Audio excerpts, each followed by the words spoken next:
Hello everyone, कैसे हैं बेटा आप सब। I hope you are all is well. तो आपकी वर्कशीट आ गई है directorate of education GNCT of Delhi की। ये है वर्कशीट नंबर आपकी 3 है। ये आपकी 8 क्लास की वर्कशीट है बेटा, और ये आपकी साइंस यानी कि विज्ञान की वर्कशीट है। यहाँ छात्र को अपना नाम लिखना है और यहाँ अपने कक्षा अध्यापक का नाम लिखना है।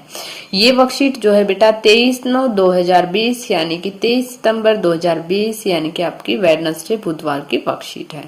तो चलिए शुरू करते हैं। अगर आपने चैनल को सब्सक्राइब नहीं किया है तो सब्सक्राइब करें ताकि आपको आने वाली नोटिफिकेशन और वर्कशीट टाइम से मिलती रहे। तो चलिए पढ़ते हैं।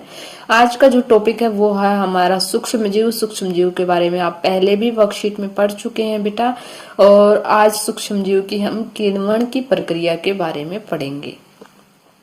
आज पिंकी का जन्मदिन है। हर जन्मदिन पर उसके दादाजी उसके लिए बाजार से उसके मनपसंद छोले भटूरे लेकर आते हैं, लेकिन इस बार कोरोना की वजह से उन्होंने मना कर दिया। उसकी मम्मी ने पिंकी को सरप्राइज देने के लिए छोले भटूरे घर पर बनाने की योजना बनाई। छोले भटूरे बनाने के लिए उन्होंने थोड़ा सा क्या लिया बेटा, मैदा लिया।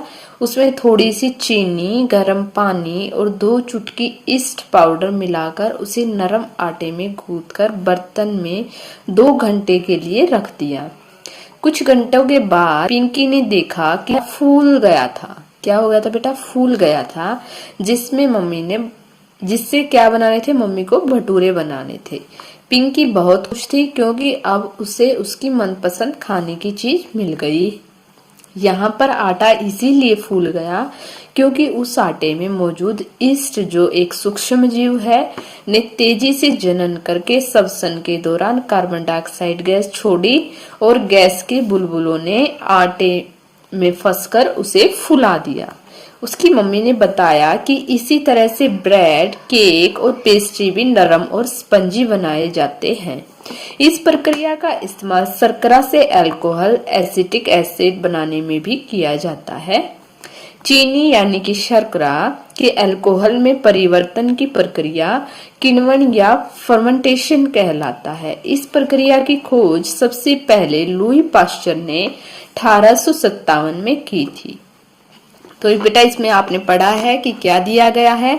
इसमें दिया गया है कि बेटा पिंकी का जन्मदिन था, उसे छोले भटूरे पसंद थे, जो उसके दादाजी उसके लिए छोले भटूरे बाजार से लेकर आते थे। लेकिन बेटा कोरोना की वजह से इस बार उन्होंने छोले भटूरे घर पर बनाने की जो है योजना बनाई। तो उन्होंने क्या लिया? थोड़ा सा मैदा लिया, उसमें क्या डाला? उसमें थोड़ी सी चीनी, गर्म पानी और चुटकी भर जो है ईस्ट पाउडर मिलाकर उस आटे को जो है गूंथ दिया और उसको 2 घंटे के लिए रख दिया। उसके बाद क्या किया? जब पिंकी ने देखा कि आटा फूल गया है, वो बहुत खुश हुई बेटा। तो आटा किस लिए फूला था? आटा इसलिए फूला था क्योंकि जो उसमें है ईस्ट, जो है सूक्ष्म जीव, उसमें जो ईस्ट डाला था, जो कि एक सूक्ष्म जीव था, उसने तेजी से जनन करके जो है उसमें से कार्बन डाइऑक्साइड गैस छोड़ी, जिससे कि वह आटा फूल गया। और उसकी मम्मी ने बताया कि बेटा इसी तरह से जो है ब्रेड, केक, पेस्ट्री आदि भी बनते हैं। इसमें क्या होता है बेटा? इसमें ये होता है कि जो इस प्रक्रिया का इस्तेमाल शर्करा और अल्कोहल एसिटिक बनाने में भी किया जाता है। चीनी के अल्कोहल में परिवर्तन की प्रक्रिया क्या कहलाती है? किण्वन प्रक्रिया कहलाती है। इस प्रक्रिया की खोज बेटा सबसे इम्पोर्टेंट है, किसने की थी? लुई पाश्चर ने 1857 में की थी।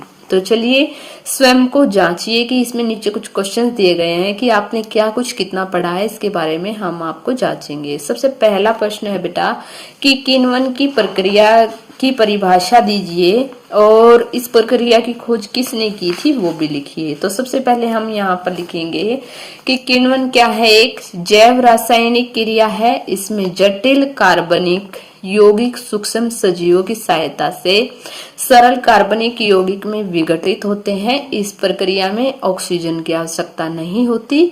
इस प्रक्रिया की खोज लुई पाश्चर ने 1857 में की थी। ठीक है बेटा। दूसरा प्रश्न है बेटा किण्वन प्रक्रिया द्वारा प्राप्त किन्हीं 5 खाद्य पदार्थों के नाम लिखिए। तो किण्वन प्रक्रिया द्वारा हमें क्या क्या मिलता है बेटा? पाव रोटी मिलती है, बिस्कुट बनते हैं, दही बनती है, किण्वन प्रक्रिया से सिरका बनता है, ब्रेड बनता है, घी बनता है, केक बनता है, पेस्ट्री बनती है। छोले भटूरे का आटा बनता है, ऐसे कई सारी चीजें बनती हैं। कौन सा सूक्ष्मजीव किण्वन प्रक्रिया में सहायक है? तो हमने यहाँ पढ़ा था बेटा, ईस्ट नामक सूक्ष्मजीव किण्वन प्रक्रिया में सहायक है। हम यहाँ पर लिखेंगे कि ईस्ट नामक सूक्ष्मजीव जो है किण्वन की प्रक्रिया में सहायक है। नंबर 4 है, अपने मनपसंद किसी 2 खाने की वस्तुओं के नाम लिखिए जो किण्वन प्रक्रिया द्वारा बनाए जाते हैं। यहाँ पर वो नहीं लिखनी बेटा कि आपको जो भी खाने का पसंद हो, नहीं, जो किण्वन प्रक्रिया के द्वारा बनाई जाती हैं वो खाने की चीजें आपको लिखनी है। वो उनमें से आप क्या लिख सकते हैं? आप बिस्किट भी लिख सकते हैं, दही भी लिख सकते हैं, जो भी आपको खाने की चीजें पसंद है। यहाँ पर मैं लिखूंगी बेटा, सबसे पहले मैंने लिखा है केक और दही और छोले भटूरे। आप यहाँ पर जो भी आपकी खाने की मनपसंद चीज है, कोई भी 2 चीज यहाँ पर लिख सकते हैं। इसके बाद है बेटा कि ऊपर की गई गतिविधि में आटा क्यों फूल गया था, कारण बताइए। तो हमने पढ़ा था बेटा कि आटा क्यों फूला था। तो यहाँ पर हम पढ़ेंगे बेटा कि आटा इसीलिए फूल जाता है क्योंकि उस आटे में मौजूद ईस्ट सूक्ष्मजीव होता है जो तेजी से जनन करके श्वसन के दौरान कार्बन डाइऑक्साइड गैस छोड़ता है और गैस के बुलबुले आटे में फंसकर उससे क्या कर देते हैं बेटा, उसे फुला देते हैं। तो इसके कारण क्या होता है, जो है आटा फूल जाता है। आई होप बेटा आपको वर्कशीट समझ में आ गई होगी। अगर आपको वीडियो अच्छी लगी तो प्लीज लाइक कीजिए, शेयर कीजिए एंड सब्सक्राइब कीजिए। Thank you, thanks for watching.